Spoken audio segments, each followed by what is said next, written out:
What up, late entry family? How we doing? We got the first Wednesday of the month, which means it is the return of the Matt. What up with it, Vanilla Face? Vanilla phase. Also, And you've it's your called him boy, the Matt, like it's the Matt. He like is. it's the He's the mist. Matt. Yeah, He's the All right, Matt. in the house. all right. And your boy, Double Dose. Um, Before we get into anything else, a happy belated birthday to our uncle over here, Matt, turning 101 Thanks, y'all. 2 days ago. Oh, come on, What ain't that old, Hell bro? yeah! what words It's of 11:06. I love it. Sorry. What words of wisdom as the elderly can you give us? Man, smoke weed every day, bro. That's as my crazy too. man, as my man Snoop would say. Or I was was that just Dre? gonna say, shout out the one and only Do Double G. we were just talking I think that was before Nate the Dogg, podcast actually. too. Smoke weed every day. Yeah. That Yeah, I think you're Yep. right. we're just my mic keeps drifting closer to me. I don't know if you guys are seeing this. We were just talking before the podcast started about the fact that no, Diddy, no means no. Stop. I was gonna say Lexi's just off screen Trying to pushing penetrate she's you. just pushing the arm. Yeah. Bro, it just keeps chasing me. Maybe you need to just scooch back. We were just talking before the episode about Matt was just ripping it before we started, and it's very impressive to me that you're able to do a podcast after smoking. One I time mean, in the over the year that we've done this, I smoked. Kyle thought he was gonna be busy, so I thought we were gonna do the podcast, and so I was smoking, playing video games and shit, and he hit me up. He's like, "I can make it." So we hopped on to do the podcast. We had to burn the tapes, dog. I was unusable. It was We did bad, not bro. release it. He We were, was forgetting your thought mid sentence and shit. I could see he you doing was that.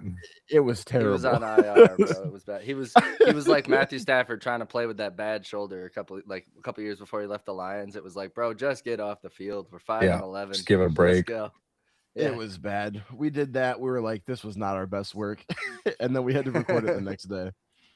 Yeah, I don't know. I But feel more awkward talking when I'm sober than when I'm high. I don't know. good God. Oh, Okay. that's funny. Is there Hey, respect. like a term for like alcoholics but for weed? Yeah, it's pothead, motherfucker, or Yeah, stoner, or pothead, whatever you want to meathead. call it. That was a dumbass question. that was a dumb question, bro. This is bothering me. It's like It's that movie. actually It's like in Half Baked when he's like, "Man, we like weed, but we ain't no fucking potheads," and then it just like slaps the pothead. Yeah. Oh, no, I don't um, care. uh, so before we go any further, I just saw this question on Twitter earlier, and I want to spring it on y'all with no preparation. Gun to your head, name a mountain. Mount Rushmore, Mount Kilimanjaro, Mount Fuji, Mount St. Helens. What do you mean? You gonna leave anything for Kyle? You just Mount took all Everest. of Sorry, them. Kyle. Nope, you Mount said Mount Hood. Everest. You said There Mount you go, Mount Hood. Everest. You got one. Okay, damn, y'all named a lot better mountains than I was You were expecting. fucking smart, bro. yeah, dude, I'm smart Sometimes as fuck. I did. SMRT. You see how well I did there? I was looking he up like a said, deer in headlights. I didn't even hear the question. I just heard Matt start naming mountains. I was like, which one didn't he name yet that I know? I picked the last one. "There we go." Hey, Those questions I like thought that are that. always Oh, so funny to McKinley. me. Like, McKinley. that's a good one. McKinley. See. What were you gonna say, Matt?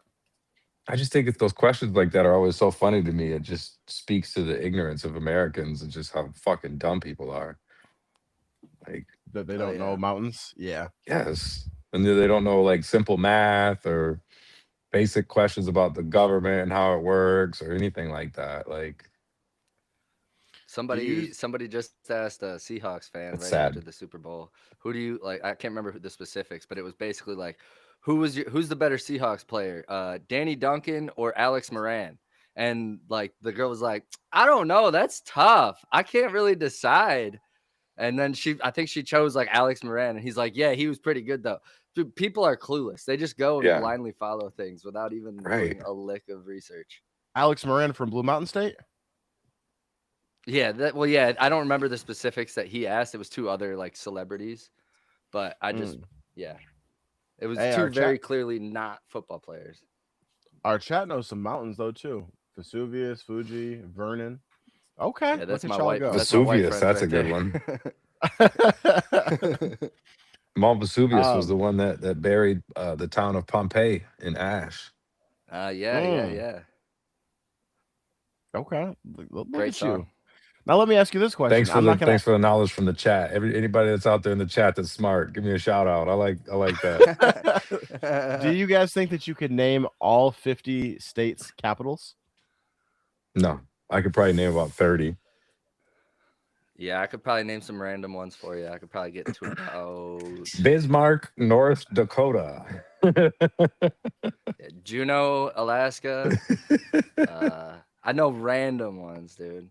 Uh, Shoot, Do you guys think you Oklahoma could name all 50 City. states?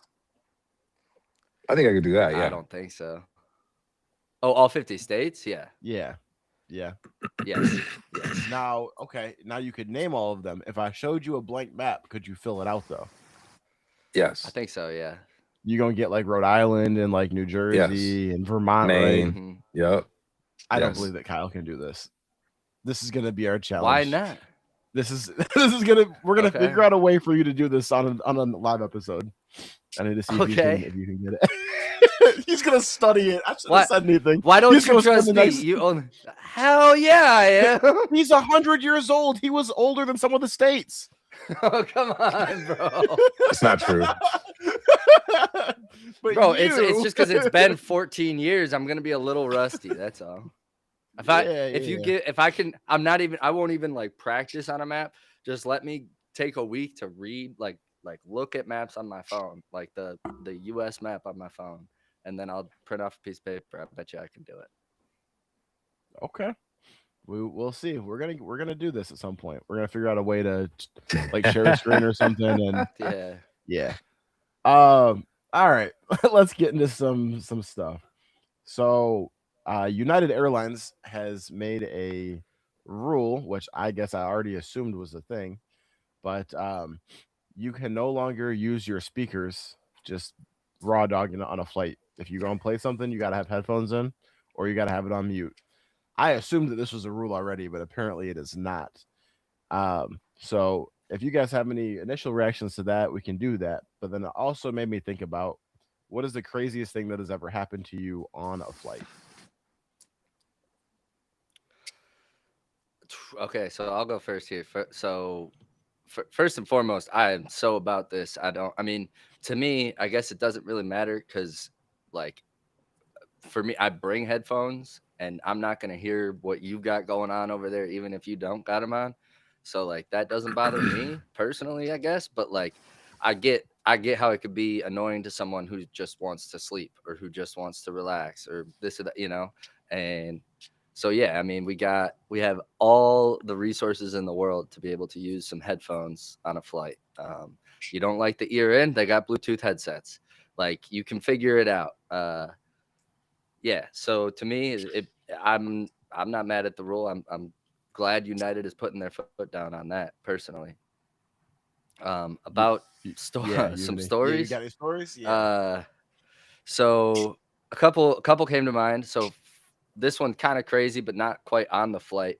We were in a big group, like with my church as a kid, coming home from Belize on like a missions trip, and we had about 50 to 60 people with us, and about 40 to 45 of us are on the flight already, but we're all pushing it to make it because it took us forever to get through customs in Miami as like our connecting flight, right?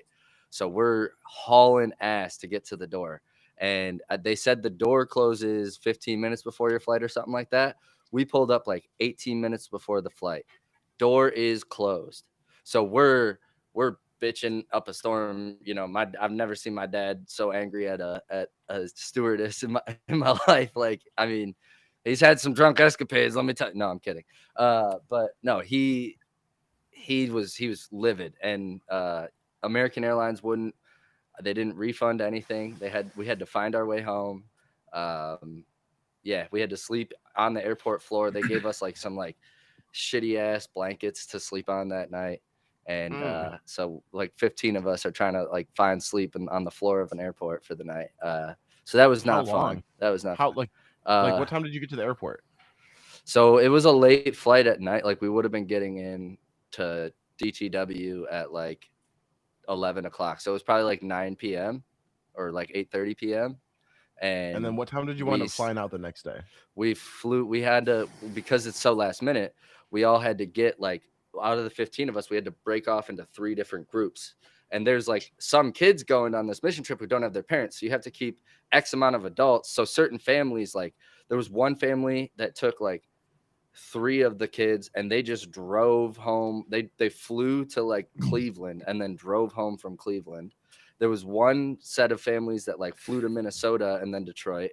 And then me and my family and a couple other of the kids that didn't have parents there, we flew to Baltimore, to Chicago, to Michigan. So it Damn. was like, yeah, it was a whole day of flying the next day. It was hell, dude. It was absolute hell. Um, the next one I had, Oh, you little got shorter, multiple. the little shorter story, little shorter story. But I was on a Spirit flight, and which that was my first mistake. But I was on a Spirit flight, and talk about budget airlines. But the turbulence coming home from Punta Gorda was so freaking bad that I didn't throw up. I've never thrown up on a flight, but I was sitting in the bathroom when we landed because I was still feeling, and I didn't even hear everything going off, and I'm just trying my hardest not to throw up. The flight attendant came into the bathroom. Luckily, I had my pants on. The flight attendant opens up the door to go check it because people are already like they're clearing off, and I'm sitting there like this, like dying. I've had to take a Dramamine on every single flight ever since that flight because like Damn. just going up there and any sort of like up and down like that just starts messing with me, bro. So yeah, basically I'm a pansy. Oh. Matt, you got any?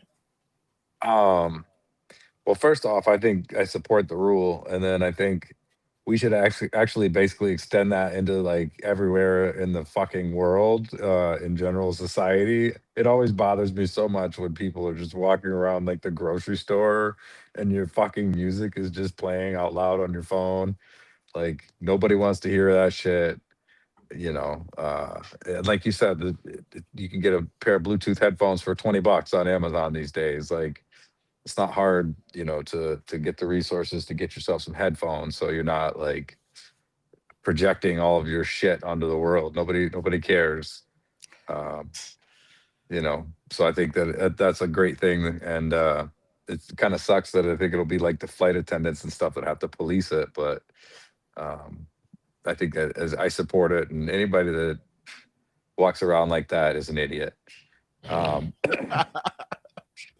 Secondly, I've never really had any crazy shit happen on planes, thank God. But like I've always flown Delta. Like I really don't fuck with the budget airlines. Like if you're gonna be on Frontier or Spirit or shit like that, you can just expect things to go wrong. So just kind of plan for it. Plan for like crying babies and um, somebody probably like stinks next to you that needs a shower. You never know what you're gonna run into on one of those flights. You've But never I ever wouldn't flown. know. You've never flown a budget airline. No, You doing big things over there. I no. see. I got jaded, Doug, because I flew once when I was in high school with my family. I don't remember what we flew. Everything was cool. First time I flew as an adult by myself. I had a friend that lived in California at the time, and it was 2021. So COVID restrictions had pretty much lifted, but the cost of travel was still super, super low. And someone at my store tested positive for COVID, so they shut us down for 2 weeks. I tested myself. I tested clean, so I was smooth. So I was like, I got 2 weeks of like PTO basically. I'm gonna go visit my friend. So I was looking at flights, dog. I got a round trip on Delta for so cheap, so cheap. It was like $200 or $300 round trip to California. I Mhm. was like, okay, on Delta. I was like, all right, run it. So Yeah. then a year later, when I went to go travel to Vegas with Lex, I was like, oh yeah, Delta's a shit. Let me check a look at this. And I saw the prices and I was like, $1,500. whoa. I was like, nope, let Yeah. me go straight to Spirit. And every time I'm thinking, you know what, like, let's not do a budget airline ever again. come down to look at these prices and got my ass back on Spirit, dog.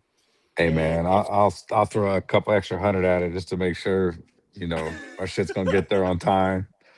You it's know, not a couple hundred, it's like a few. Look, bro, I think what was yeah. our Spirit tickets were like around 500. The Delta ones were like 1,500 each.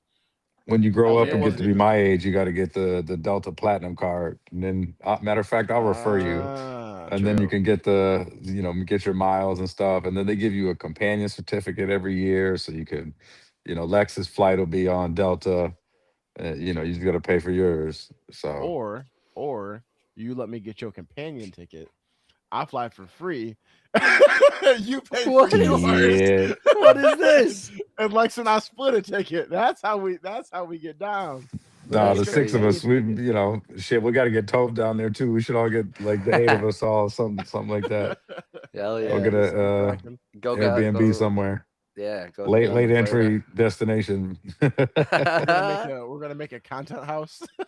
Yeah, let's go. That'd be Be out fun. there like constant Hey that. yo, Uh yeah, yeah. As like 30 to 40-year-olds, like we're like, come watch us, come watch us Nah. drink this like 17 gallons of Kool-Aid.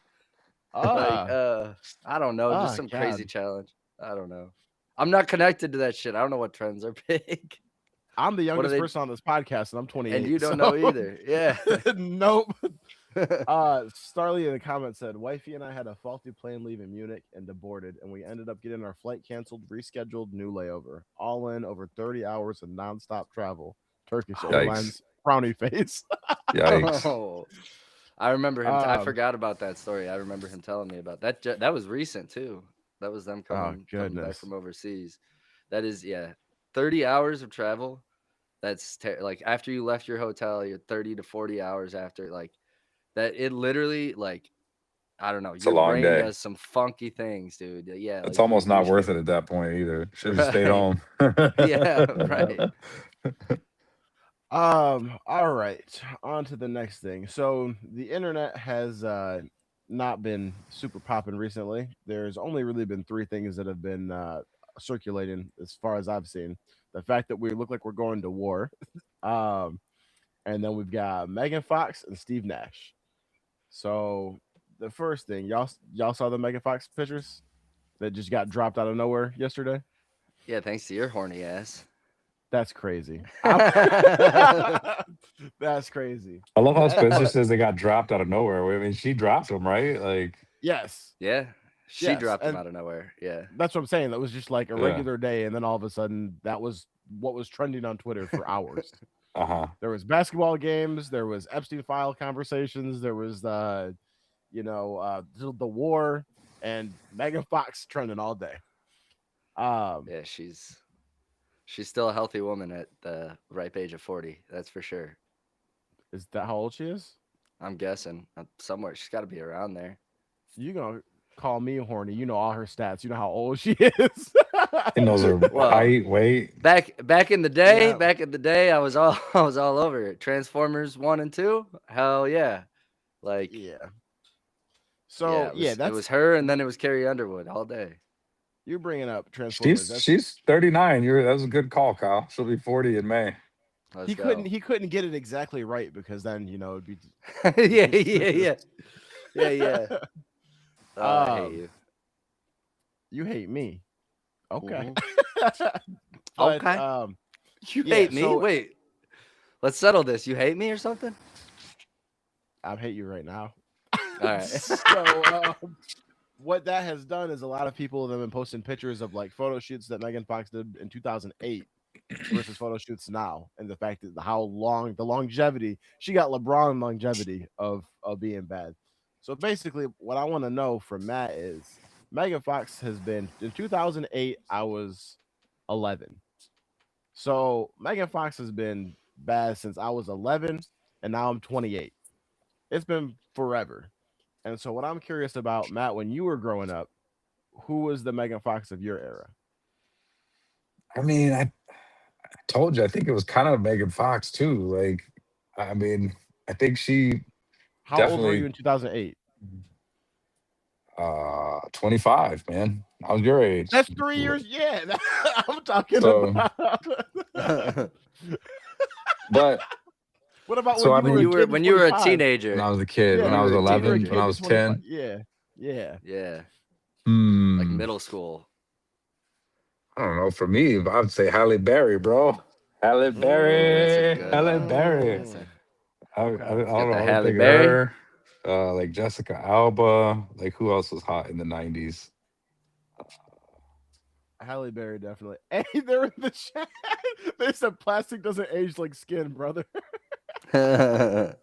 Yeah, I think Megan's a little artificial, bro. Like she's gaming the system a little bit. Like it's just too easy now to get nipped and tucked. But back then, like Halle was just naturally beautiful. Like yeah, God, Still who is else naturally was? beautiful. Or I don't know Yeah, about for naturally, she's sure. still beautiful. Still gorgeous. hmm God, I'm trying to think. It's Regina just a Hall, tough, she's tough question. 55. She's still fine. Hmm. Hey, is this person in the comments said she ain't been bad since the literal duck face? Is this person saying that Megan Fox is not hot? Is that I'm am I to guessing so. understand this correctly? That's what I'm making out from it. That they are saying that she's not attractive. Everyone has opinions. Everyone is entitled to their Everyone has opinions. opinions. That is an Some opinion. are That's a strong some are opinion. wrong, but everybody has opinions. No, I mean I think she's still attractive, but at the same time, that like Matt said, we're seeing a picture that she glammed up and made look as good as she could before she posted it too. It looked like she got a BBL. Megan Fox was never that thick back in the day. True, No, true. Julia Roberts. That's a good one. There you go. Mm, Or Jennifer Aniston. I mean, those. mm. Oh, You know who else? You know who else is a really good one? Salma Hayek. Salma Hayek. I know Good that one. night. I know Yeah, that she one. like 50. Salma Still Hayek, doing and it. still gorgeous. Sofia Varga. Uh Oh yeah, Vergara, whatever.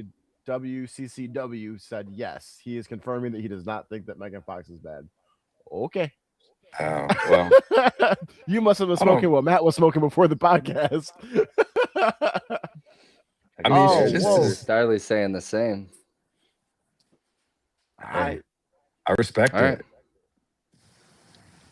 all Nicole right, now Kidman, she's another one. I need y'all to match is going down Opinions the are like horny list right now. assholes. We all have one. I mean, you're just asking me. I'm just trying to be nostalgic for people out there. Everybody's trying to remember on the chat too. Everybody in the Chime 30s in. and 40s. Who was your Yo, Megan Jared, Fox in the '90s?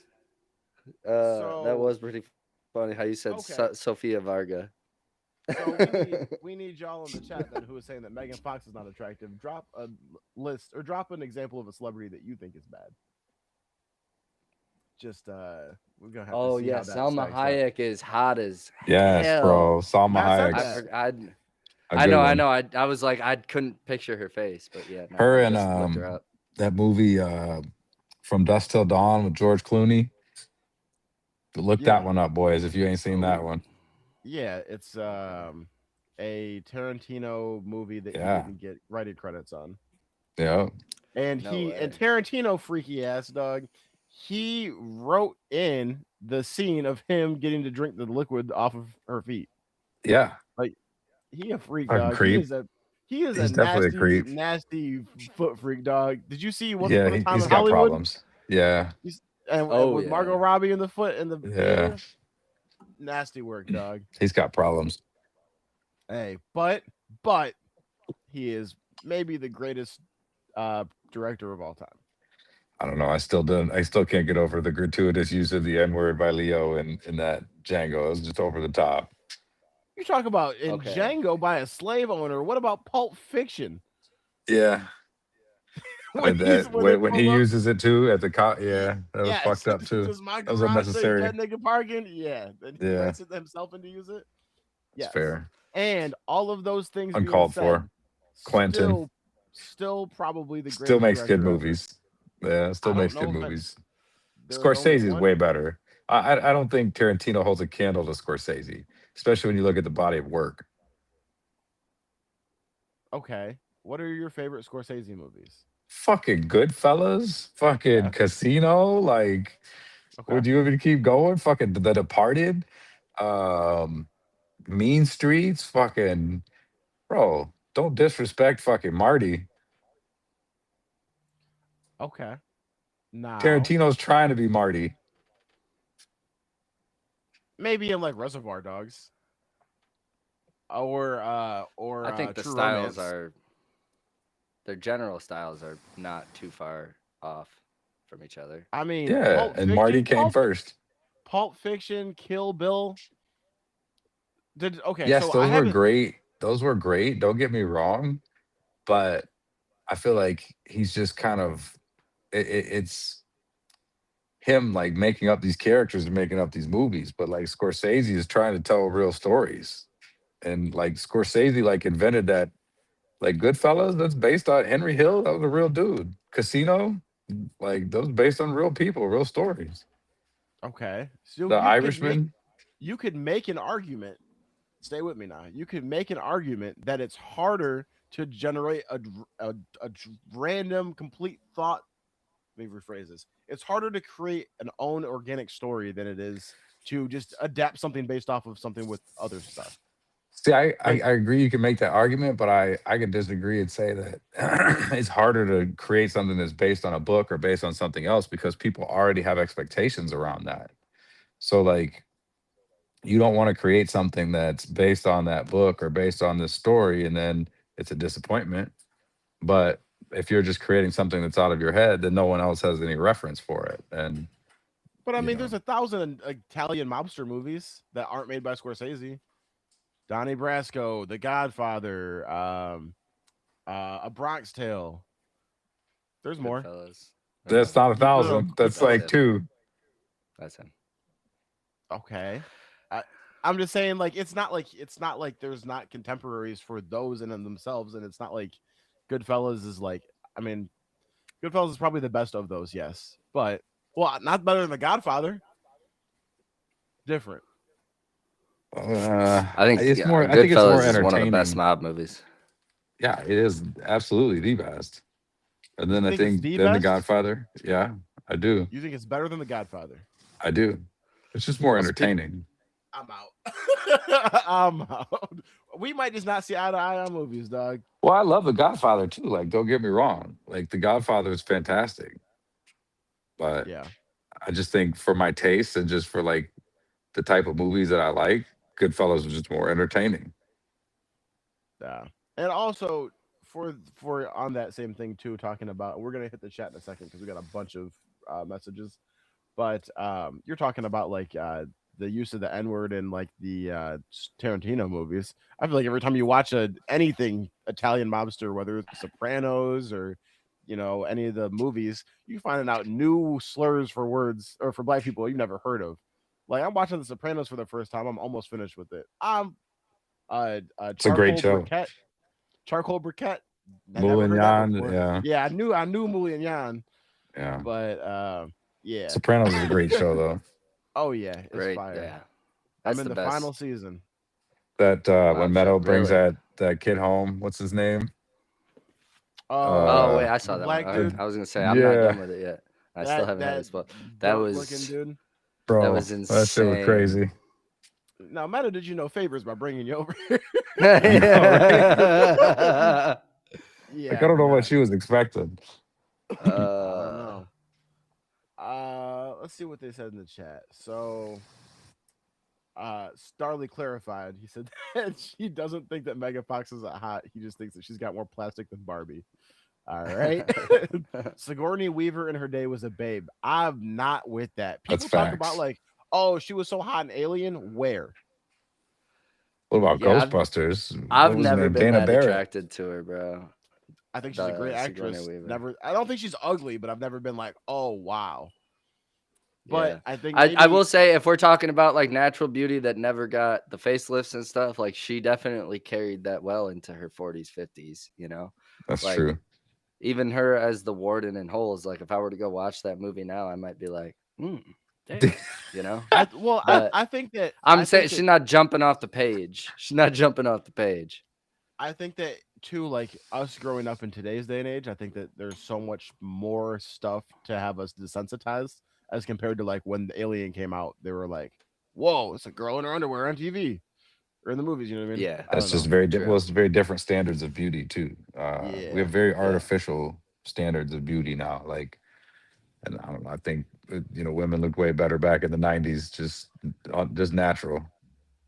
Yeah, the new trash TV Miranda and I have been watching is Below Deck, and like it's like twice an episode they show one of the female workers just like getting out of bed in her thong, and I'm like, if this was on TV in even the The 2000s, '90s. people, yeah, 90s, people would have been up in arms going crazy, and Well, it's like almost like it's a script thing in every episode. Like you have to be willing to show your ass at least once in every episode. Like Baywatch really kind of ruined it all and gave a whole generation true. of people fucking body image issues. Like, uh, I think, and that's what led to all this whole fucking plastic surgery fucking There you wave go. that is all How over. about Denise Richards, bro?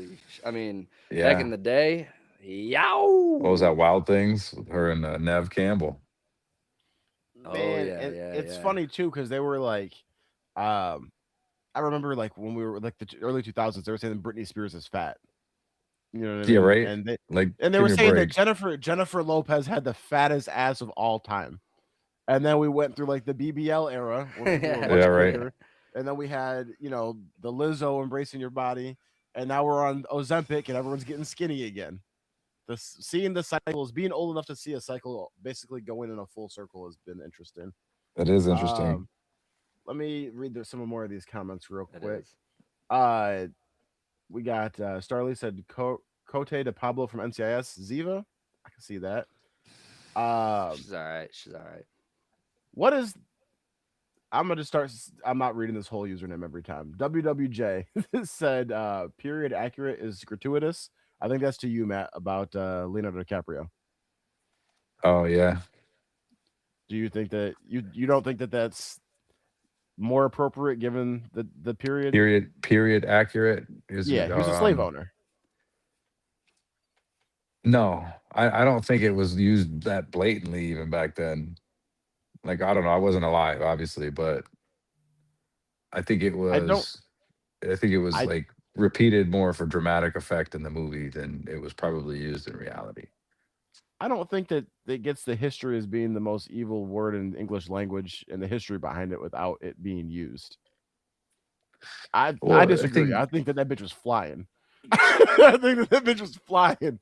Y'all niggas better pick this shit faster every day. That's my thoughts. I think maybe you're right. I don't know. I just don't think that, like, the way that it was used in the movie where it was just I may at have to the time. rewatch it. And I think you also have to consider at the time it wasn't the most evil word in the world.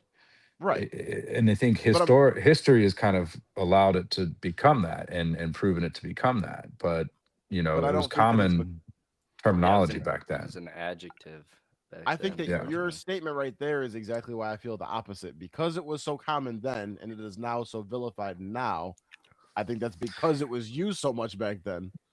But I also would contrast that with the commonality of it gives it less of an impact. With it being less, with it not being the most evil world in the world back then, it was just a descriptor more than anything. And I I I think that was probably a perspective situation. The white person probably didn't have the impact. The black person, you can start a slur right now. If I started calling you you used to call us pants sticks at work. You know what I mean? Just fucking with us. Like, you know what I mean? If you kept that going and just single one person out, hey, pants stick, and treated them like shit, that word eventually you're gonna start to resent it. You know what I mean?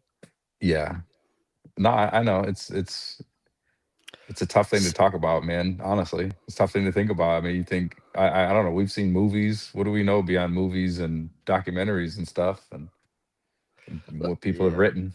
I mean, it's Starly called me motherfucker for 2 days straight, just like as you know, like how you'd say like bro or man or dude or whatever. He was Yeah. like, yeah, motherfucker, for like 2 days straight. And by the end of it, I was like, can you stop calling me that? So I can only imagine 2 days, 200 years, whatever. A little bit of a difference of, well, it's interesting but to Yeah. talk about though, like the weight of but words and that they do right. matter, and how are they used and how do they evolve over time, and how does society and culture evolve with them and change with them. Yeah, Yeah, true. absolutely. Let's finish these chat out real quick. WWJ, were you saying that Scorsese or Tarantino is one of the greats, but there are too many greater? Also, we can't continue without at least throwing out the name Christopher Nolan, just in great True. directors. True. Oh, come on, Matt. Look at that face. You I don't don't like know if Christopher he's. I don't know if Nolan? I put him in the category of like Scorsese or Oh Tarantino boy. yet. We've become Inception, a we've become a Dark movie Knight. breakdown podcast in one night. Oh, Hey, I love movies. I'm a big movie buff, Inception and I and Dark think. Knight are two of my favorite movies of all time too. So Well, I mean, I love same. Tenet. A lot of people didn't like Tenet. I thought Tenet was great. Tenet was a 2 pack of ass I'm excited to I see. liked it. Tenet was a black James Bond movie. How did you not love that shit? because it Oh, felt like he tried to top Inception and he got lost in the sauce. I ordered my hot sauce an hour ago. It's, I mean, yeah, it had a lot of great things in it, but I think that the overarching, I think that it gets too convoluted. Like if you watch, It's a difficult concept to try to make a movie about and to try to even follow in a movie. The fact that we could intersect amongst ourselves, going different directions in time. Like yeah, time travel doesn't exist in a sense of like you can go back to 1985. You could start at 2025 and you can go backwards, and maybe you'll get there eventually. But it's just like it's not linear, I guess, is what it's trying to prove. Uh, maybe I'm too stupid to understand Tenet, but I feel like Inception I've seen several times, and I was like, all right, perfect. Like I'm here with you. Inception was Tenet, great.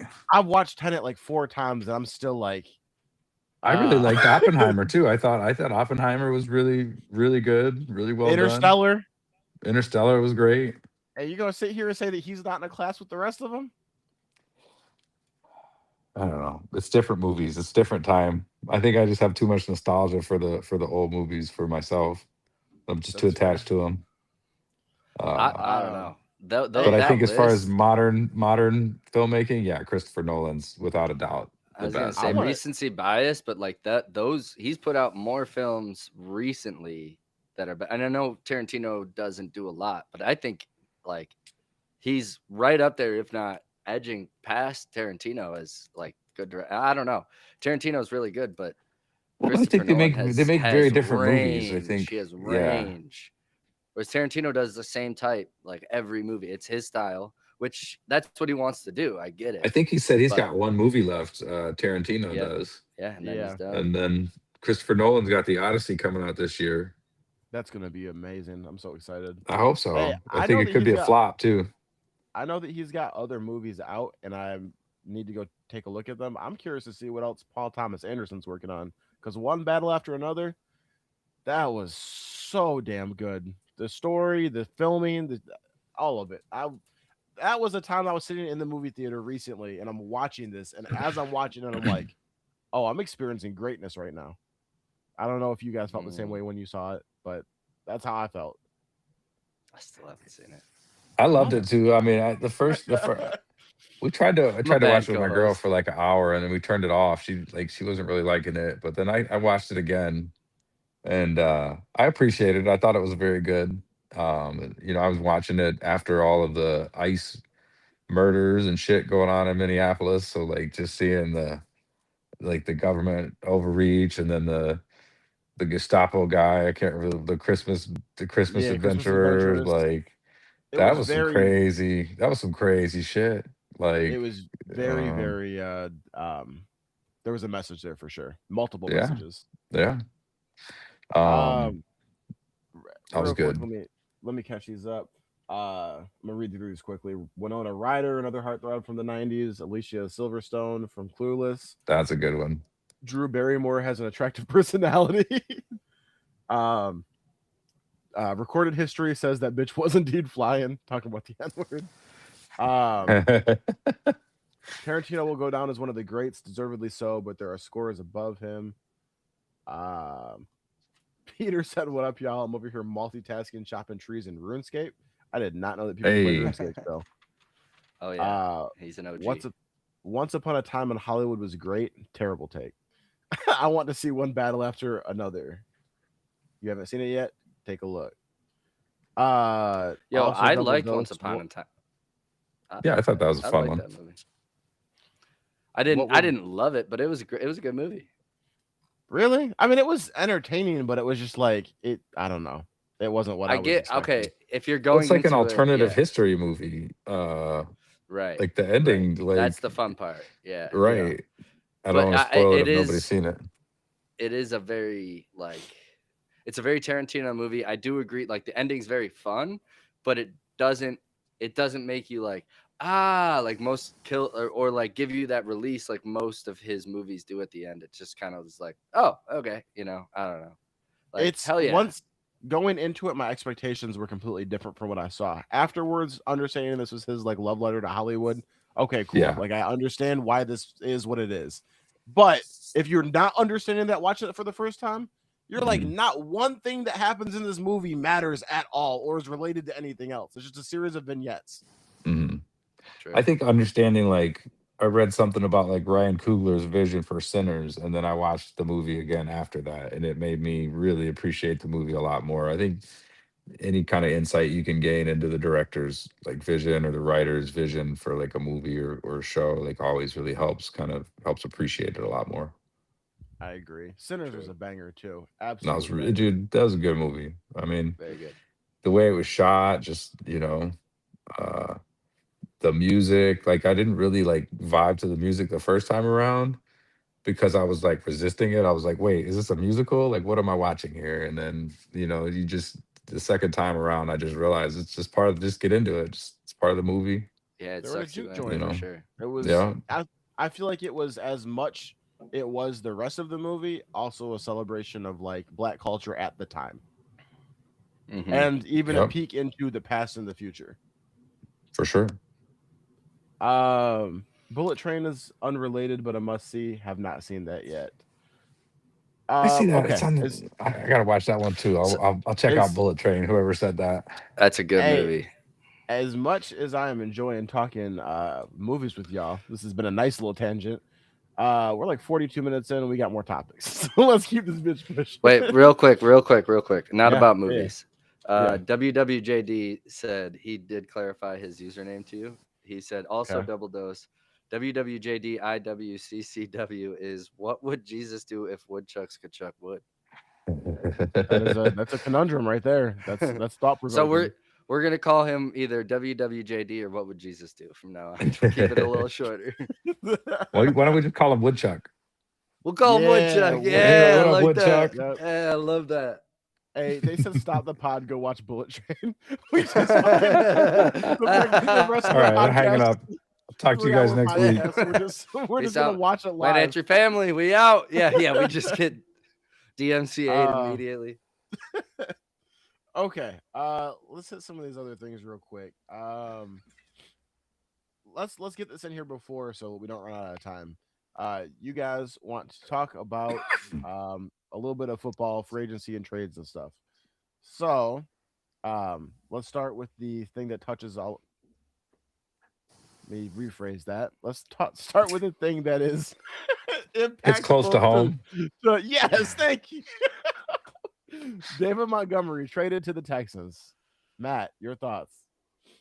Oh man, I mean, it's obviously sad to see David leave. He's been a big part of our turnaround in Detroit, and building a culture of just that grit and toughness that I think he embodies. The dude's like a fucking Eagle Scout, just a class act too, man. He's just a good human and was a great pro for Detroit for the years he was there. It sucks to see him leave, and it's the end of Sonic and Knuckles. I saw a funny like AI meme. It was like the Renaissance Center in the background and Sonic and Knuckles like walking their separate ways or along the Detroit River Walk. So that was sad to see, but I do think that we got a lot of good value in return just in the draft picks, and I hope that maybe we can kind of get the best out of the lineman that was involved, Juice Scruggs. So I think there's a possibility we could get some good play out of him. And I think he was originally a center coming out of college. he was a second round pick 4 years ago. So he's a talented player. There's no doubt about that. He hasn't played well for Houston, but he also hasn't had a very good O line coach. We got one of the best in the league in Hank Fraley, and we also got some good draft capital out of this. We could probably go find a good running back in the fourth round if we need to get some young legs, get a big bruiser running back to kind of complement Gibbs because Gibbs can't carry it alone. He we need to get him that help because nobody wants him getting 30 touches a game, man. He needs to be around 20 to 25, and we need to get another good running back in the fold that is going to kind of be able to split those other 40 20 to 25 carries as well. Try to run the ball 50 times a game and throw it 50 times a game. So I think we did okay out of the trade. Sucks to see David go, and wish him the best in Houston. Um, he's 29, and by NFL running back years, that's pretty old. And I think it was probably time, and I think it saves us a little money in the cap. So maybe we can go sign some of these free agents we're going to talk about later. Hey, real quick before we continue, I just got a text talking about that. Someone couldn't hear me. If you're in the chat, can you comment? Is my mic good? Do I need to turn it up? Does it need to go down? You guys seem like you can hear me pretty well, Matt and Kyle.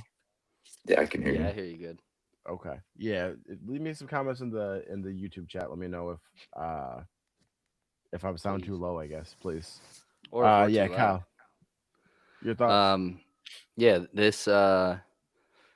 this sucks. I mean, we're seeing not only just like a culture guy, but a guy who kind of helped build and be a big part of this culture.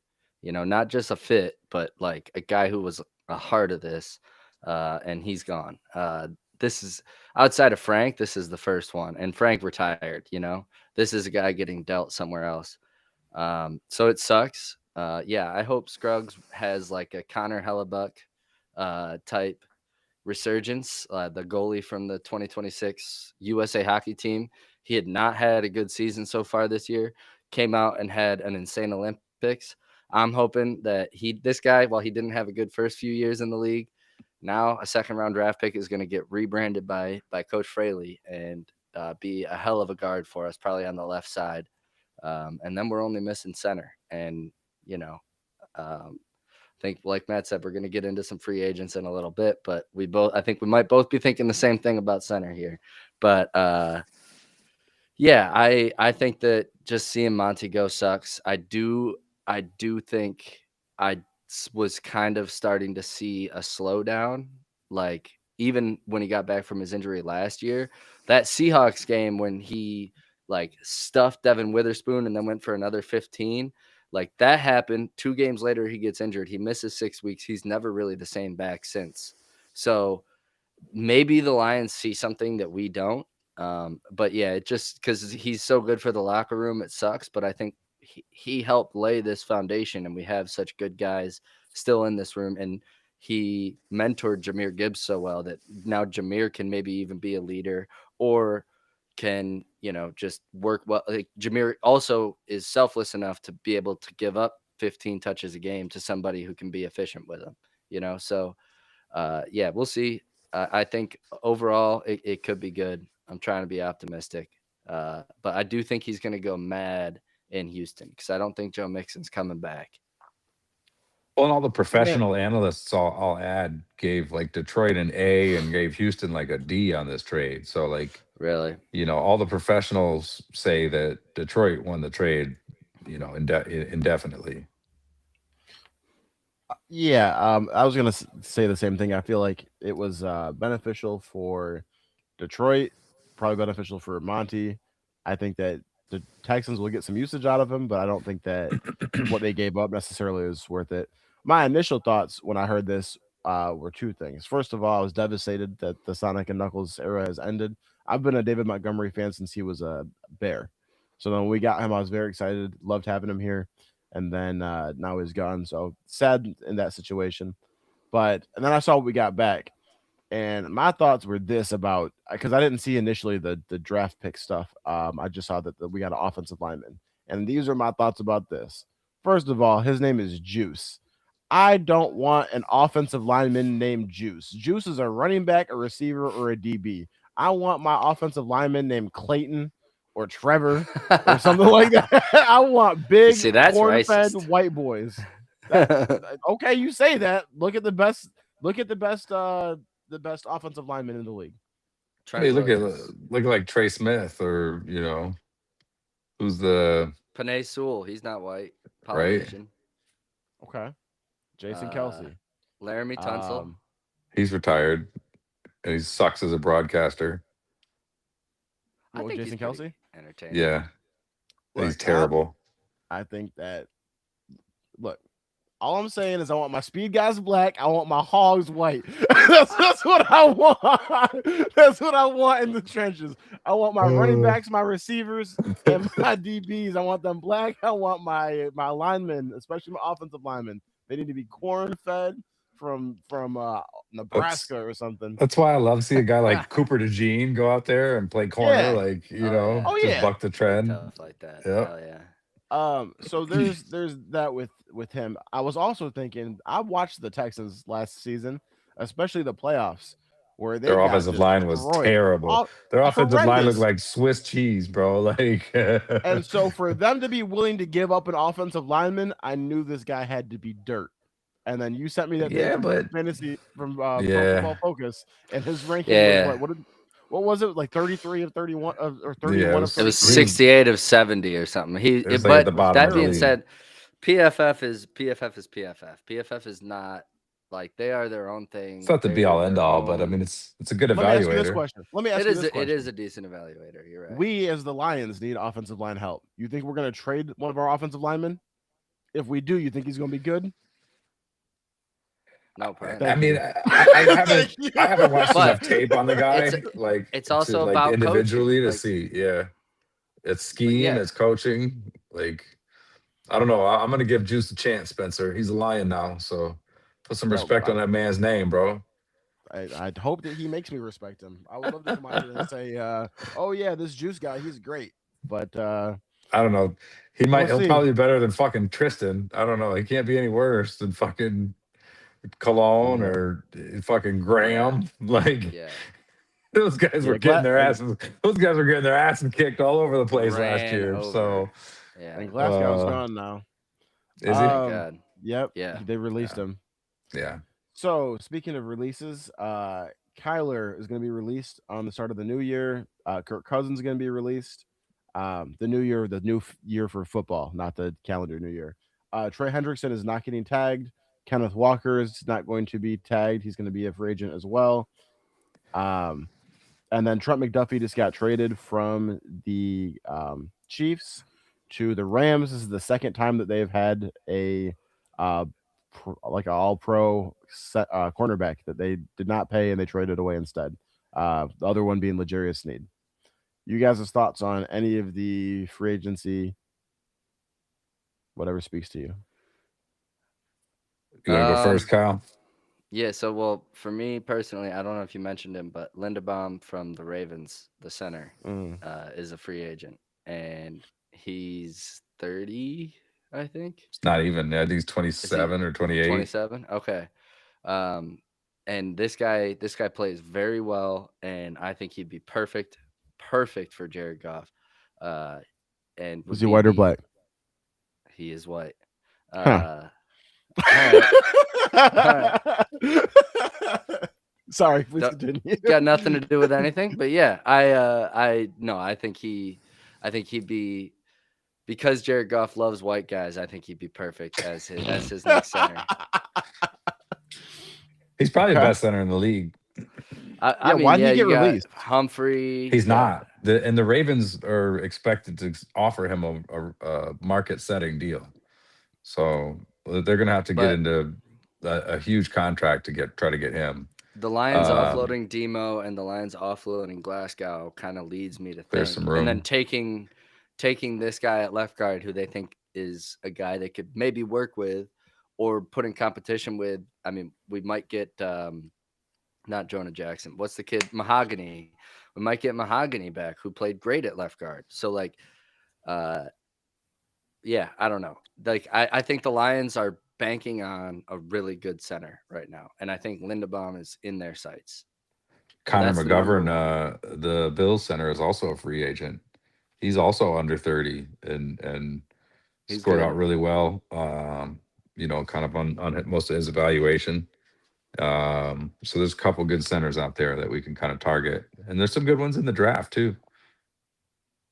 Now, where do you think Trey Hendrickson goes specifically?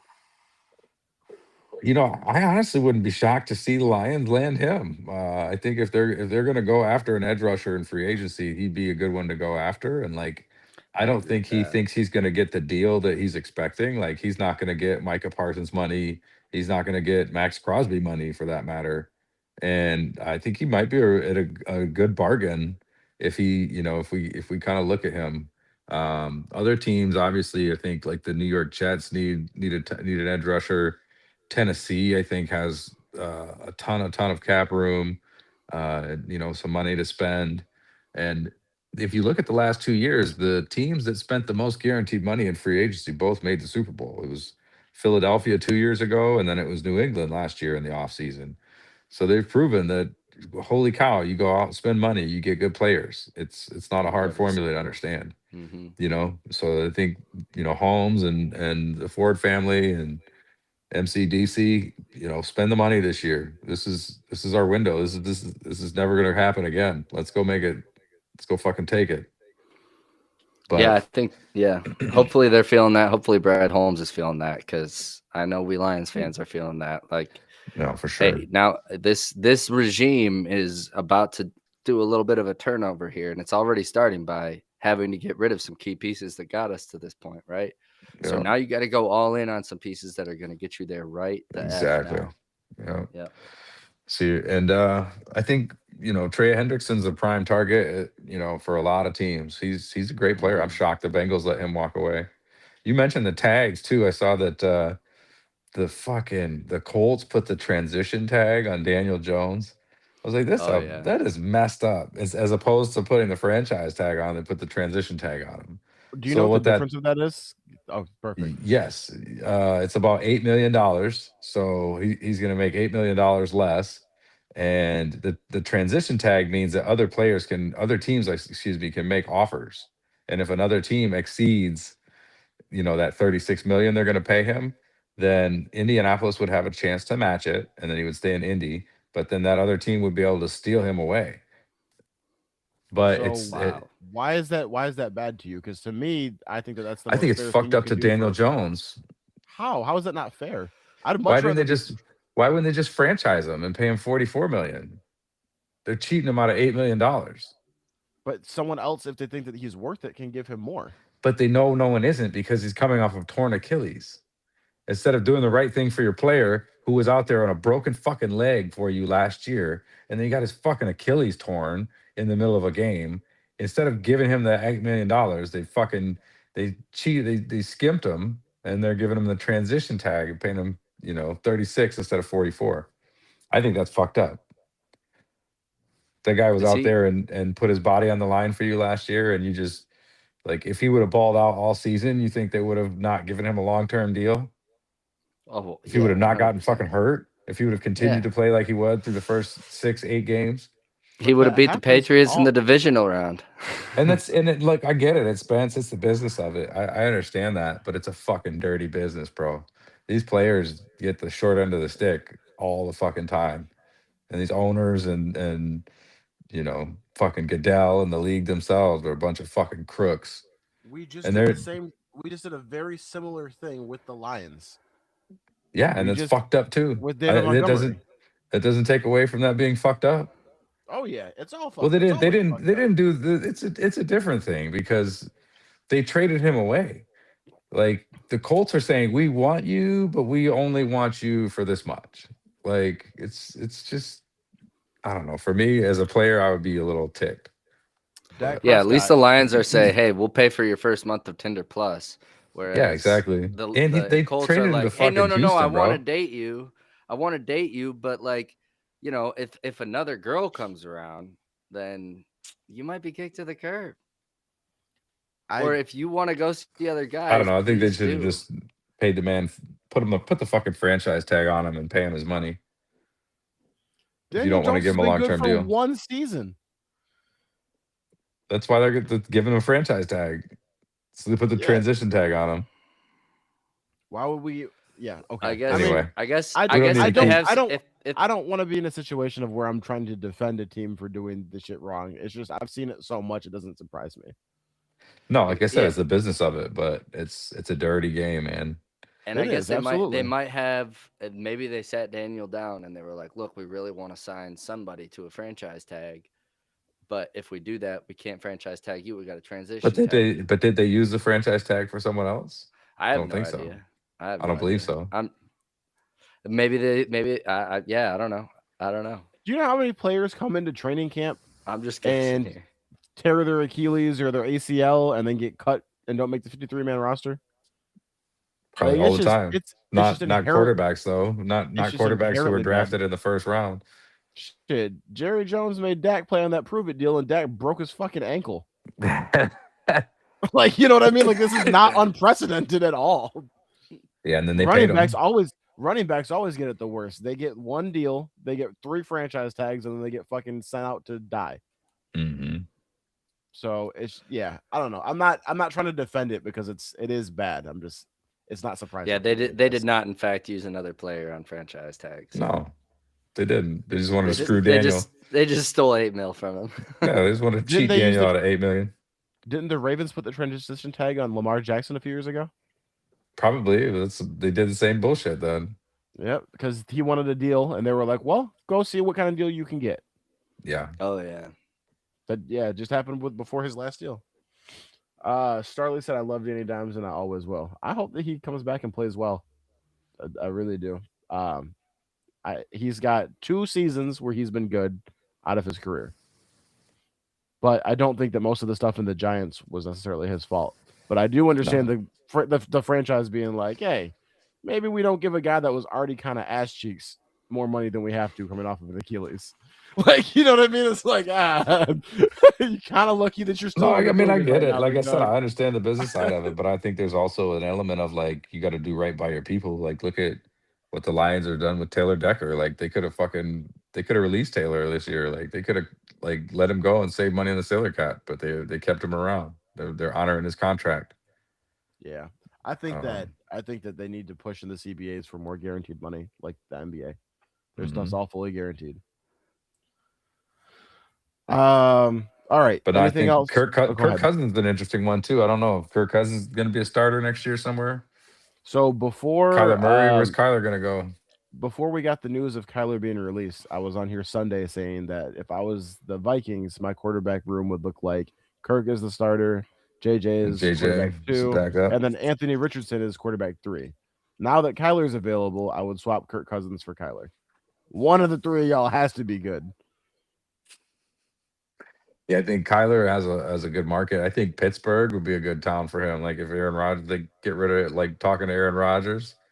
I think he could do okay in Pittsburgh, man, with the deep threat and DK Metcalf. Like I think he could do well there. No, I think that Pat Fryermuth, you got a running back, heavy pass offense. It's a similar offense to what he was running in Arizona for sure. I can't And you express to don't you you guys. don't have to read defenses with Arthur Smith because he's not going to run up anything that's that Arthur Smith difficult. isn't there. Arthur Smith is the OC he's for gone. OSU Yeah, now. Oh, true. Because Mike and Tomlin got then fired. Wow, I'm tripping. Hey, look, I cannot express, and I'm telling you guys this right now. Write this down somewhere. Write this down somewhere. This is gonna age just like my Lions takes last season. I cannot express to you guys how Yeah, fucking bad the Steelers are gonna be this upcoming season.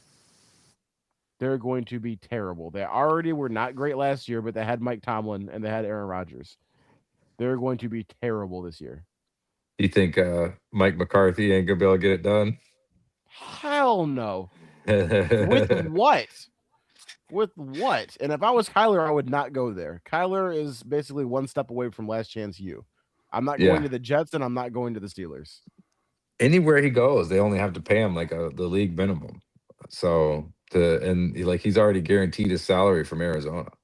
So he's making 37 million dollars from Arizona next year, regardless of where he goes. So he can go to a better team and a contender that like might be a quarterback away. I Like don't the know who else Vikings. comes to mind.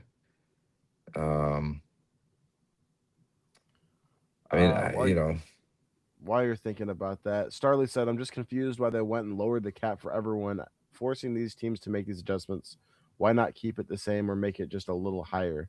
I thought the cap did go up. It went down.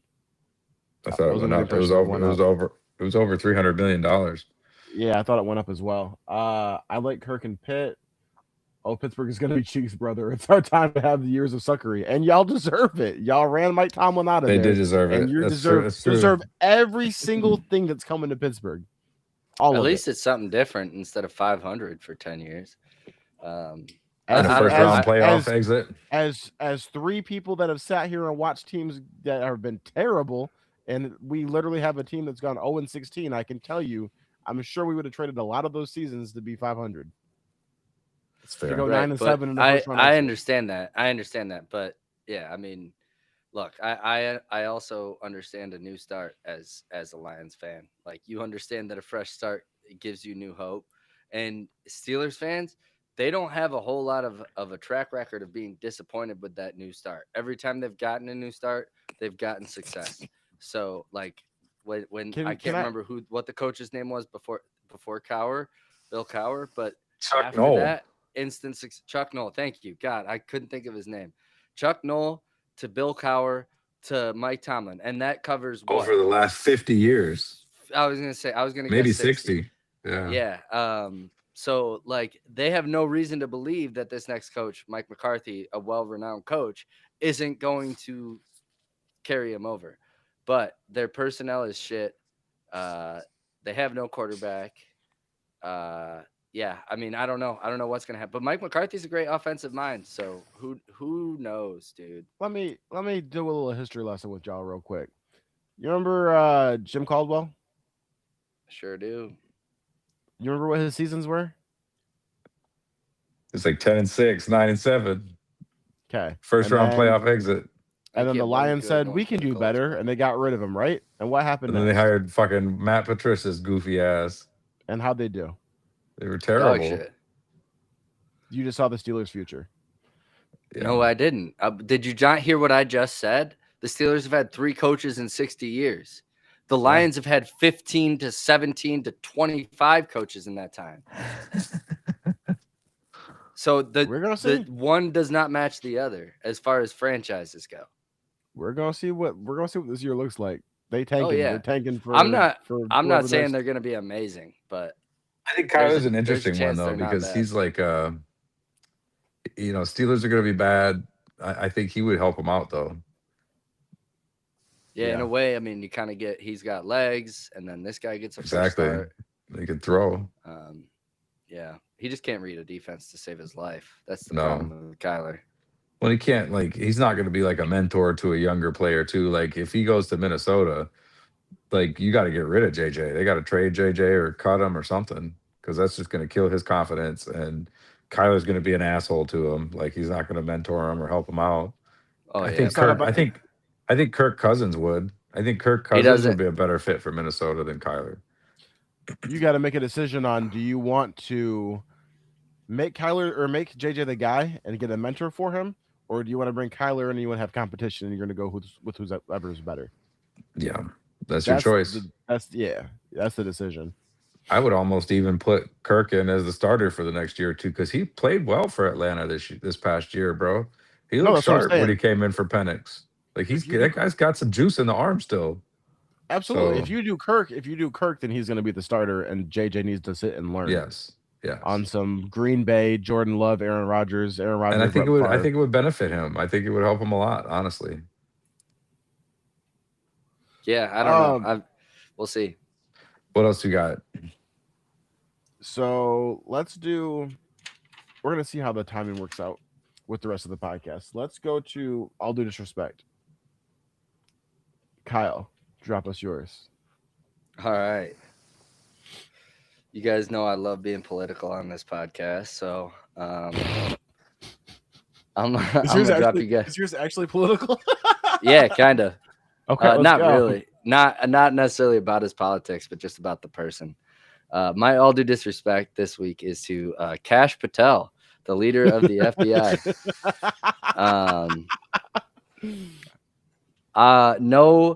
No FBI lead director should be going around on podcasts, flying around in his private jet, paid for by the government to see his girlfriend's country shows. We want an FBI director that wants nothing to do with the fame.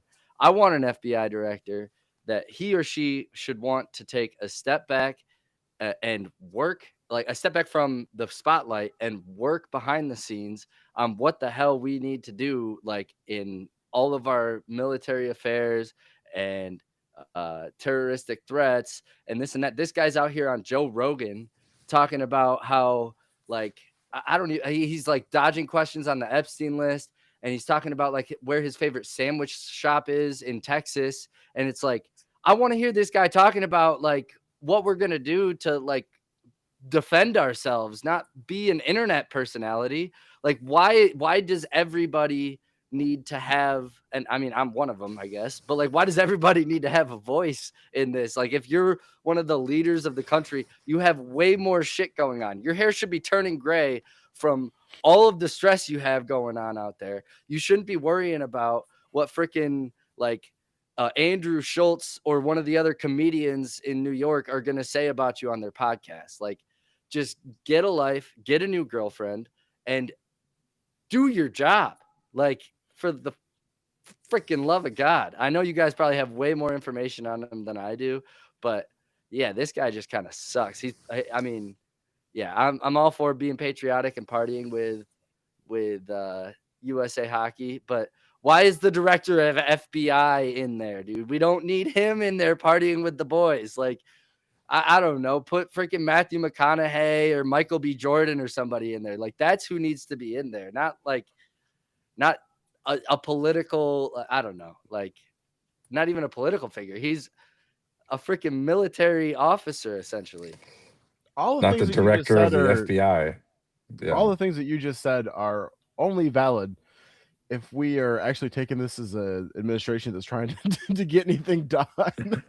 You know what I mean? Yeah, you Well, got the I Epstein mean, stuff going on, and he's flying to hang out with the party with the hockey team. yeah. Talking about, I was so honored to be invited. You weren't invited. Who just wins You an just showed up. Olympic? Who Exactly. just wins an Olympic gold and is like, you know what would make this party great? Let's bring in the If the feds. FBI director was here. Let's bring in the feds, guys. Let's do some drugs with Kash Patel. It just gives me the impression that like he's always been like kind of like not cool, and now he's suddenly like got access to these rooms, and he's got access to these to these things, and he's relishing in it, and Yeah, he's like if behaving. Elon Musk was told yes by Epstein.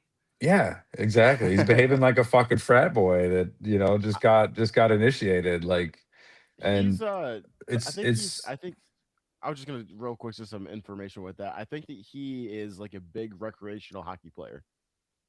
So that's where the tie-in for that comes in. But like you All said, right, frat boy all right. mentality. So he's a fan for sure. well, and I think it's not like there's not a bunch of stuff going on at home or a bunch of stuff going on in the United States that you should be concerned about right now. I mean, in the same week that stuff was happening, there was a young man that was actually killed at Mar-a-Lago that said he was going to assassinate the president. This Savannah Guthrie's mother has been missing for a month and change now, and that's a pretty in-depth investigation that could probably use some help from the FBI, but doesn't seem like they're getting any. There's a whole myriad of things going on that you think he should be more concerned with than flying around to these concerts with our taxpayer dollars funding him, as well as going to the Olympics with our taxpayer dollars funding him. It should be criminal. It should be a misappropriation and misuse of funds. Um, and it's just so funny that they try to point out corruption with Chauncey Billups, and they point out these corruption scandals in Minneapolis with the fraud and stuff like that with the Somali population. But the biggest fraud and the biggest grift is the presidential administration and everybody right now. It's pretty disgusting. Yeah, the thing that kind of set me off about this too was that he was on the former FBI director's podcast talking about how his job is so hard and he puts America first and this and that. And people don't understand they should stop throwing shade on the internet. Well, I'm going to be one of them right here because, like, the fact that you're even out here throwing shade back at the shade that's being thrown at you, like, what are you like? I mean, Well, this you're Epstein thing is and then you're also not doing shit. You're also not not doing taking anything. care of things that are actively going on.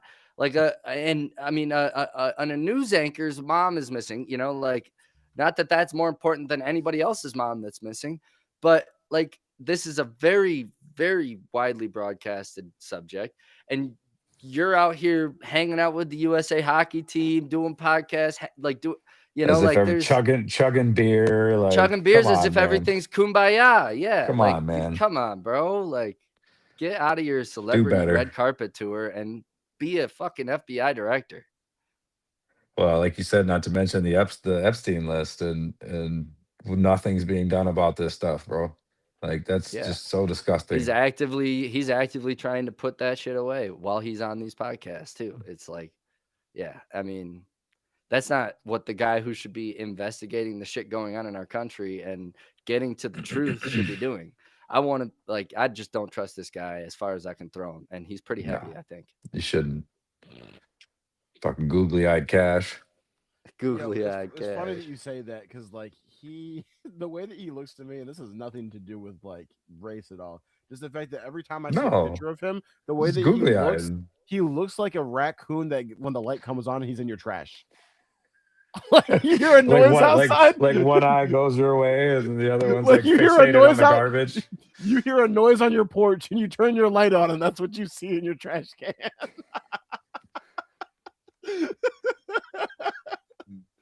And also, he looks like Sean McVay, but it's like Sean McVay is like Yeah. the good version, and Kash Patel is like the evil version. But it's crazy how much they look like each other. That was a good one, Kyle. Fuck you, Cash Patel. Fuck Kash Thank you. Patel. Thank you. Matt, drop it on us. Pause. Man, my all due disrespect this week was some of you probably seen that video of the McDonald's CEO Chris K eating the tiniest bite of his cheeseburger in the world. And I think this is also like even more funny and ironic to me because I remember in the 90s McDonald's came out with a burger called the Arch Deluxe, and it was supposed to be a higher end, more grown up kind of premium burger, and it was a complete flop. They spent like $150 million like marketing it, launching it, and no one wanted it. And within a couple of years, it was gone from their menus altogether. And I think this is clearly going to be like they're saying, okay, this one's for a limited time. But with judging by his enthusiasm trying to bite the thing and saying he needed to attack it and calling it a product, it was just this most awkward video I think I've ever seen of someone trying to consume their own product on camera. And I just can't help but think to myself as well, doesn't this guy have like, handlers or administrative assistants that were making this video and filming it? Like, don't they have marketing and PR people that before they post something that says, hey, Chris, we need to do another take here. We need a little more enthusiasm. Maybe take a bigger bite. Maybe don't call this thing a product. It's like he just propped up his cell phone and just posted the shit to Instagram himself, not realizing that you're running a multi-billion-dollar corporation and your brand is at stake when you do stuff like that. It was just incredibly tone deaf, and I think the response from Burger King and Wendy's has been fucking hilarious. I think the comments from everybody else in the social media universe have been funny as hell. Um, but I just thought that was a very good one to do in all due disrespect because Chris K, you're a moron and you know nothing about marketing and you should probably be fired. And clearly, he's And never visited a McDonald's. right, Like, like because everybody can take that shit down in about 5 or 6 bites that I've seen. yeah, Skinny, fat, exactly. white, black, Asian, doesn't matter, dude. You're taking that Big Mac down. Dude, my dad ate a Big He's like, Mac. that's a big bite. My dad ate a Big Mac in one bite on a bet once. And don't ask me how he did it, but he won the bet. It was for $5. He almost choked. I was Said about he to almost say, choked to did you my death. not throw God. up? Yeah. But yeah, shit That's on Yo, insane. like if and Uh, that's the type of a bite this guy should have made out of that fucking burger. facts. That Like would his have life made another that would depended have on made it. Because it Americans did. proud. But this Hell fucking yeah. needle dick salad eating fucking guy just took this fucking cheese dick bite out of this thing. It was like And Squidward trying to take a bite out of the bitch. Krabby Patty, dude. It was like, So my all due Man. disrespect is to Chris K and McDonald's too. Fuck you both. hell I'm yeah. gonna avoid And eating at your restaurants for the rest of my life. it's so funny too, like when you have a something that goes that poorly, and then the responses is all the other CEOs then just fucking their food up. To just You get this trolling them, Burger bro. King and Exactly. and Wendy's just out here. And you know what else? I tried that Big Arch today. That was a 2-pack of ass. Yeah, see? It looks Was like not. trash, bro. It was It doesn't not look good. good. No. I couldn't finish it. It was Do you feel like a ginormous, sucker but it wasn't for good. trying it? No, because I mean, there's a lot of shitty food that exists, and you only That's know it's fair. shitty if you try it. I tried, bro. I fucking. I think I could use my powers of deduction to tell you that one was gonna be shitty, fucking Spence. Look, I man. don't I need to remember try one it. time. I remember one time Lex and I went out maybe for our anniversary, when we were still in Kalamazoo, and so we went to. We're trying to do it big. We went to was it Brick and Brine downtown KZoo? Pretty nicer restaurant, It was hot and ass too. we're trying to do it big. So we're sitting there appetizer. I see they got beef tartare. And now this is very ignorant of me, but I was like, I don't know what this is, but I've heard it before. I think this is fancy. We trying to ball tonight. Let's get some Spence beef ordered the tartare. raw beef.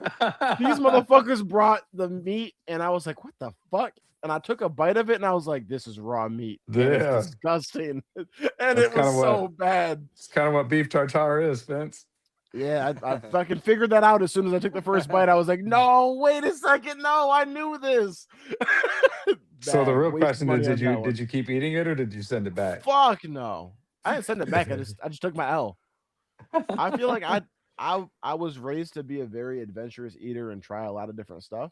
And the That's good. reality of doing that is sometimes you just go and hit a dud.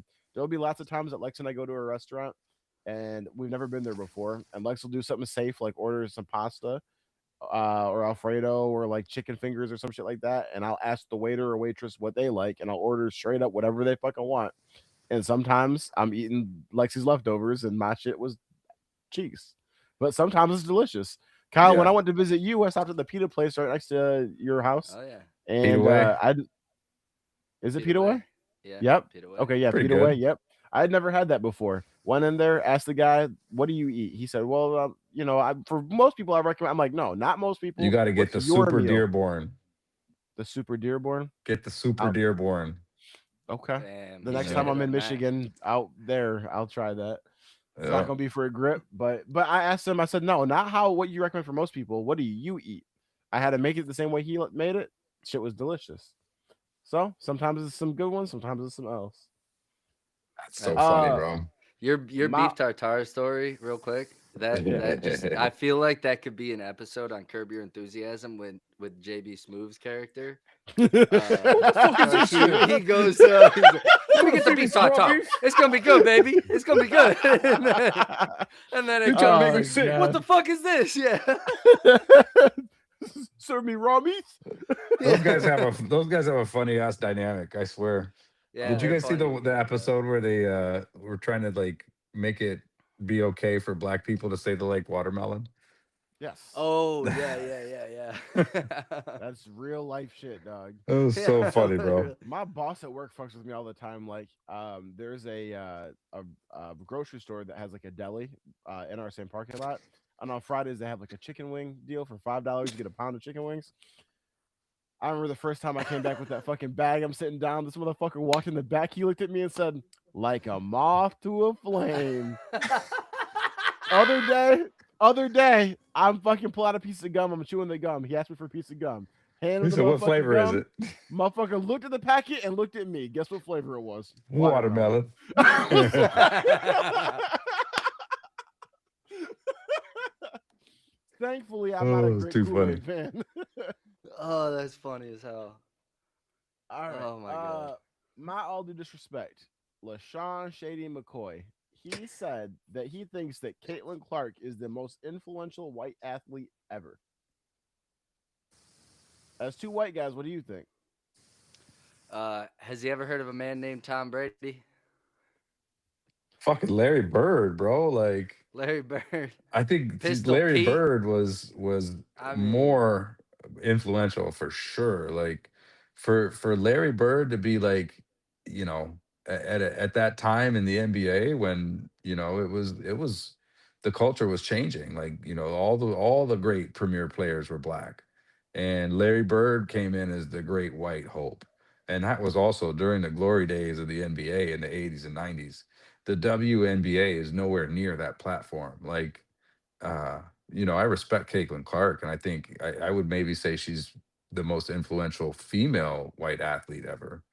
I think that's a statement I would like maybe even, but even that I would disagree with because I mean, there's others that I think are more influential than that. So I think Shady McCoy's full of shit. He's just saying shit for likes. Um, so one the hundred the percent. the thing that I would say about Larry Bird and Tom Brady that I'm curious about, do you think that not impactful, influential? Do you think that Larry Bird was influential? Because you could see Larry Bird on TV cooking black people and be like, wow, look at this guy. That's crazy. But you weren't going to go Yes. out there and do that shit. I also do feel that Larry Bird was influential because Larry Bird represented blue collar Americans, blue collar white people. Hmm. Absolutely. Larry Bird But wore those flannel shirts to the press conferences Yeah, when he gave those everybody guys a else was path being to the NBA. flashy. Yeah. I Even think that even my like the idea of European players, the Canadian players, like a lot of those guys, like that's like Larry Yeah. Bird They modeled their paved game the after way for Bird. them. Yeah. I think that Larry Bird is, or I think that my idea of influential and you guys' might be different. I think that you guys are thinking more impactful. Influential to me is Steph Curry starts shooting threes. Now everyone shoots threes. Influential is like copycat. Who was Larry copying Bird, Larry Bird? people would say Larry Bird before they said Kobe. He Like just said it. that That's was you're their not that's not what I'm asking though. You that's impactful still. Are you saying? Oh, you're saying when you're shooting? You're saying when you're that's what shooting? yes, that's what I'm saying. Oh, Yeah. Like is that like true? as I like I mean, I remember kids in my school being like Bird, Bird, like Bro, cuz Larry Bird was on they'd hit the fucking bird shot with the hezzy shot where the ball is kind of like elevated and they'd hit that and they call it the bird. Like the guy is it's definitely influential what he he had his did. own fucking video game, bro. Like Caitlyn is not on that level yet. I'm sorry. I'm not arguing for Caitlyn. I just was wondering if Larry Bird was that influential instead of impactful. He definitely was. I don't Yeah. think you were alive to see it is the problem. I But was he not. was 100% very influential. He was a hell of a player, and like I said, he was the great white hope. Like he and like Boston itself and the Boston Garden was a terrible place for other opposing teams to come play because Boston is kind of like Racist. notoriously a pretty racist town. Yeah, and they loved Larry, and they had a whole white lineup. Their team was white, Hmm. and you know, and they would put them up against the Lakers and the Showtime Lakers, and they had some great rivalries, man. But I mean, without Larry, that lineup would have been trash. Larry's the guy that made it all work. So Uh, Yeah, you know, Kyle, Larry paved the way. you think the same thing? You think most influential is Larry for white?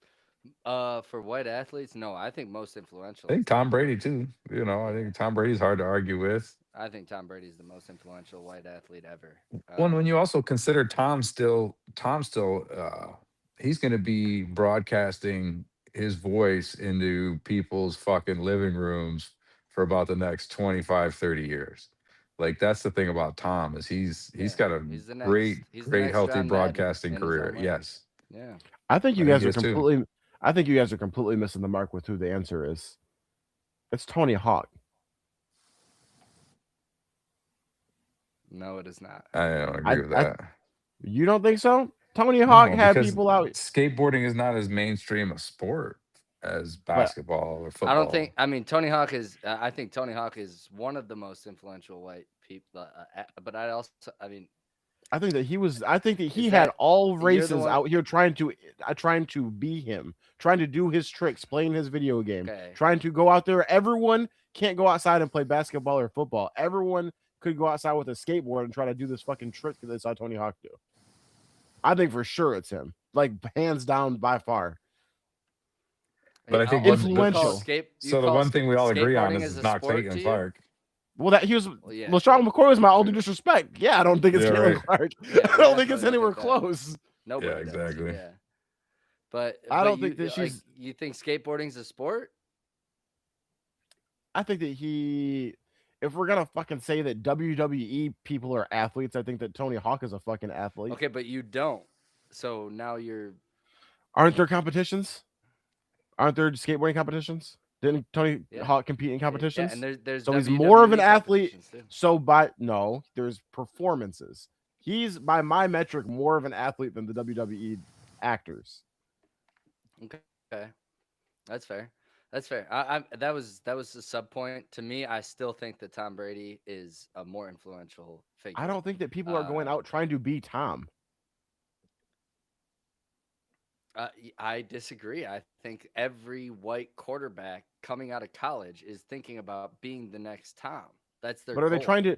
But are they, right, being the next Tom? But are they trying to do it the way that Tom did it? Because if you're trying to emulate A Tom, lot all of that them. means is that you're just locked Fernando into the. Mendoza, 100%, for like the Heisman winner of this year. Hell yeah, that's exactly what he's doing. He's They're trying all to be watching Tom film Brady. like him. They're all watching film like I'm- him. I'm sure he is. I'm sure some of them are. They're trying to, or they think they are. They think they're doing what Tom Brady did. That's their inspo, no doubt. Like I know there's a huge skateboarding community that will like talk about all of this and hate on me for it, but none of them watch TikTok or YouTube, so it doesn't matter. Tom Brady is the most influential uh, white athlete. I think that there's more people that have attempted a Tony Hawk trick than have ever picked up a football. Period. That is so fucking wrong. I think you're full of shit, Spencer. That could not I might be have. more I wrong. think I got a little hyperbolic on that, but You got a little crazy. You got a little crazy. I got a little hyperbolic on I that. me a little off bit. by like I had 10 to come back to, on that 10 one. I to was like, 50 what? times there. Nah. Yeah, I agree with your all due disrespect, but you got a little crazy. You lost with me on Tony that Hawk one. there. just on my last You got a statement. little crazy. No. You got crazy with Tony Hawk. He had those numbers still. Even so, they don't even like those don't come close. The amount of people It's a that are cool, sending it's a cool trying name to to be throw Tom out Brady there. doesn't come close. I do agree. Like he's the punk rock answer. He's very relevant. Like he's very culturally relevant. I agree, but like when you talk most influential, I think that Tony Hawk had black people wanting to be Tony Hawk. I don't think that black people look at Tom Brady and go, "That's the style that I want to have." I mean, well then you could fucking bring up Joe Willie Namath, bro, and like fucking everybody having long hair and bushy sideburns back in the '70s, dude. Like if you're just looking at it from that like context, so Hey, Hey, Spence, we should ask our dads who the most influential white athletes are and come back. that's a good question. There you Give go. an answer. I got a text from someone that says you just made me scared to open the door to peek at the raccoons. Kash Patel's gonna be in your fucking trash can. That's great. Bro, tell him to get in the chat. Spencer, I bet your dad says Larry Bird. My dad doesn't watch sports. He's probably gonna I say bet. some shit like Dick Buckus.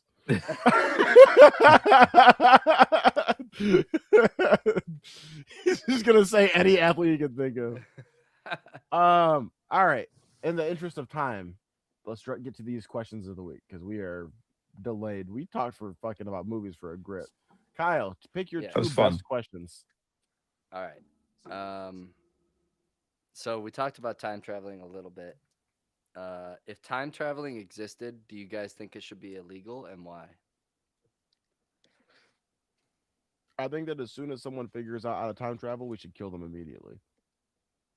Nothing good can come of No, it. I don't think it should be illegal. I think it should be something that everybody should have access to. You're gonna fuck up shit badly. Yeah. Fuck up history.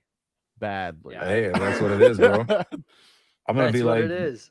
I'm gonna be like Biff and fucking Back to the Future going back with a fucking sports book, bro. Yeah, I mean, yeah, hell yeah. And then you're gonna fuck shit up. I think that as soon as someone's like, "Oh, I think I figured," pow, kill him, done. Kill him. Kill him. We I cannot. ain't gonna lie, that I is- agree. That is one thing that I think should not be ever allowed to exist. It's too dangerous. All right, last question. If we were all being interrogated separately for a crime we definitely all committed, who folds first? I'm gonna let y'all think about it. Fucking Spencer. Me, What? absolutely. Spencer would be singing. Hell yeah. Spencer would be Hell yeah. singing. Don't invite me to no crimes. Do not invite me to the crimes. Like, Matt told me to do it. It was all his idea. I did Look, not y'all expect two that to be that motherfuckers are fast. white. I'm going to prison forever.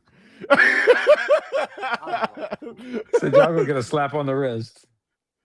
Y'all motherfuckers gonna be doing community service, and I'm fucking fuck that. Y'all have fun with that. I'm out. What? Kyle just said I give up. No, Starly. Hey, Starly in the chat just said plot twist. Hitler got fucked up because adults kept pointing guns at him as a baby and kept walking away crying. What?